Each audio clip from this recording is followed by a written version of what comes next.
India को मतलब बजाय कि खुश होना चाहिए था कि इस रीजन में स्टेबिलिटी आ रही है, इस रीजन में बड़े बड़े मुआहदे हो रहे हैं, उनका हमसाया जो कि पाकिस्तान है उनको नहीं पसंद लेकिन उनका हमसाया है, तो वो अगर सऊदी अरब जैसे बड़े मुल्क के साथ इतने बड़े मुआहदे में जा रहा है तो ये एक पूरे खित्ते के लिए अच्छी चीज़ थी।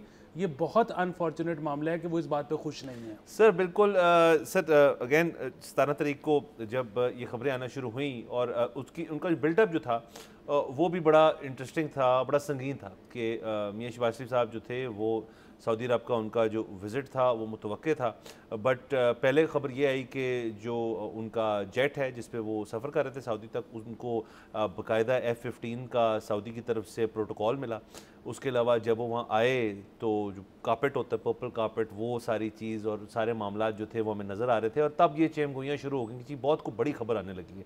अगेन इसका बिल्डअप था और ज़ाहिर है दोनों मुल्कों को तो पता था क्या हो रहा है और अवाम में कुछ लोगों को तो शायद पता हो, लेकिन तमाम लोगों को नहीं पता था कि कितनी को बड़ी चीज़ हो रही थी। तो ये जो स्ट्रेटिजिक म्यूचुअल डिफेंस एग्रीमेंट है, ये एक क्यों इतनी इंपॉर्टेंट चीज़ है? देखिए इसका एक ना जो सिंबॉलिक वैल्यू है वो भी बहुत ज़्यादा है, इसकी स्ट्रेटेजिक वैल्यू भी बहुत ज़्यादा है, उसके ऊपर आते हैं। लेकिन मैंने क्यों वो पैकेज जो है वो शुरू में किया, क्योंकि इसके अंदर जो इंडिया का, हिंदुस्तान का जो एलिमेंट है वो बड़ा इंपॉर्टेंट है। क्योंकि जैसे हमने ये कुछ क्लिप्स देखे कि उनके मीडिया की रिएक्शन क्या थी। अब पाकिस्तान के अंदर एक सिचुएशन क्रिएट होगी कि जो भी हमारे डिप्लोमेटिक किस्म की चीज़ें होती, किसी और मुल्क से हमारा कोई मुआहदा होता है, किसी किस्म की बात होती, तो इंडियन मीडिया जो है उस चीज़ को बहुत पिकअप करता है। तो इसके ऊपर उन्होंने तमाम तर चैनल्स ने एक ही बात की कि ये बेसिकली इंडिया के लिए, अब वो कह रहे हैं प्रॉब्लमेटिक है, जैसे आपने कहा होना नहीं चाहिए, बट उन्होंने अपने लिए प्रॉब्लमेटिक इसको बनाया नंबर 1, और दूसरा इजराइल के लिए ये एक प्रॉब्लमेटिक चीज़ है। और इसका ज़ाहिर बैकग्राउंड भी है, इजराइल का जो एक हमला था कतर में,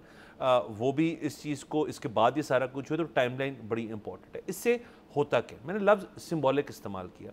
अब इससे होता ये कि ये पैक्ट कहता है कि पाकिस्तान पे हमला सऊदी अरब पे हमला है, सऊदी अरब पे हमला जो है पाकिस्तान पर हमला है। और इसके अंदर ये GCC कंट्रीज़ अगर आप ले लें तो उनके अंदर ये पहली एक किस्म की चीज़ हो रही है। नेटो एक इस किस्म की एंटिटी है जिधर नेटो कंट्रीज़ जो होती हैं, अगर किसी एक नेटो कंट्री पे कोई अटैक करता है तो वो तमाम के ऊपर अटैक होता है और तमाम की सपोर्ट फिर उनके साथ होती है।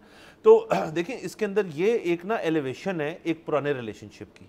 सऊदी अरब और पाकिस्तान का कोई आजकल का तो ताल्लुक वास्ता है नहीं, एक माजी का बहुत ताल्लुक वास्ता है, हमारा ब्रदर नेशन है और उनसे एक हमारी फाइनेंशियल अलायंस भी है, एक ट्रेड की अलायंस भी है और मामलात भी उनके साथ चलते रहते हैं। लेकिन ये डेफिनेटली एक गेम चेंजर है दोनों मुल्कों के लिए, खित्ते के लिए और तमाम GCC कंट्रीज़ के लिए। और ज़ाहिर है इससे जो पाकिस्तान को फ़ायदा होगा वो तो होगा सो होगा, लेकिन मैं इसके अंदर एक एडिशनल बात करना चाहता हूँ। सऊदी अरब भी एज अ कंट्री, उनकी सॉवरेनिटी अपनी जगह, but defence point of view से पाकिस्तान ने अपने आप को दुनिया के अंदर मनवाया है।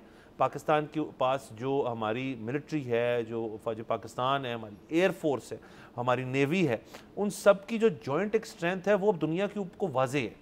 ये मैं बात नहीं कर रहा कि जो मई में इंडिया के साथ मामला थे वो तो समझ लें उनको हमने मज़ीद वाजे कर दिया। उससे पहले भी ये दुनिया के अंदर जो लोग डिफेंस को समझते हैं, वेपनरी को समझते हैं, उनको पता था कि पाकिस्तान जो है वो it's not to be meddled with. वो तो इंडिया की गलती थी, उन्होंने कर ली, उन्होंने देख लिया, फिर क्या हुआ 6 जहाज़ भी गिर गए और दीगर और चीज़ें भी गिरती रहेगी जिनको वो आज तक नहीं मानते। तो ये इंडिया की जो परेशानी है इसके ऊपर जो, वो तो एक्सपेक्ट टू बी एक्सपेक्टेड थी। अब इसके अंदर जो आगे जाके मामला पाकिस्तान को बेनिफिट करेंगे उनके ऊपर हम बात कर लेते हैं। वो एक फाइनेंशियल नोयत के भी हो सकते हैं, वो एक स्ट्रेटेजिक नोयत के भी हो सकते हैं। अब इंडिया से, भारत से इस किस्म की बातें जो हैं फिर आना शुरू हो गई हैं पोस्ट ये फ्लड के मामला जो थोड़े सेटल डाउन हो रहे हैं उसके बाद से कि जी अब क्योंकि बिहार इलेक्शन भी नवंबर में है, उससे पहले क्या होगा क्या नहीं, हम वापस उस टेरिटरी में आ रहे हैं। लेकिन ये जो बात हुई है ये उसका एक बहुत बड़ा गेम चेंजर है। बिल्कुल, जिस तरह से आपने टाइमलाइन का जिक्र किया ना कि इसराइल के कतर पे हमले के कुछ दिन बाद ही ये मुआहदा हो गया, अब वो जाहिर है इसका उससे ताल्लुक़ हो भी सकता है, नहीं भी हो सकता। अच्छा, ये मुआहदा इन एनी केस होना था, उसकी वजह से थोड़ा सा पहले हो गया, या ये अपने टाइम पे हुआ, वो हमला जो था कोई ज़ाहिर है एक्सपेक्ट नहीं कर सकता था।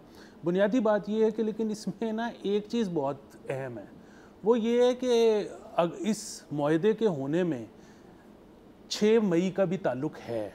वो जो इंडिया ने बग़ैर किसी वजह के हमला कर दिया ना, और उसके बाद जो पाकिस्तान का रिस्पॉन्स आया, आपकी बात बिल्कुल ठीक है कि हमेशा से पता था कि पाकिस्तान की जो मिलिट्री है वो बहुत मजबूत है और वो जो है उसके साथ आप मेडल नहीं कर सकते, लेकिन वो बेसिकली एक उस चीज़ की रीइंफोर्समेंट हो गई 6 मई को, 11 मई को, जब पाकिस्तान ने रिप्लाई किया कि ये मतलब पाकिस्तान कितनी स्ट्रांग डिफेंस है।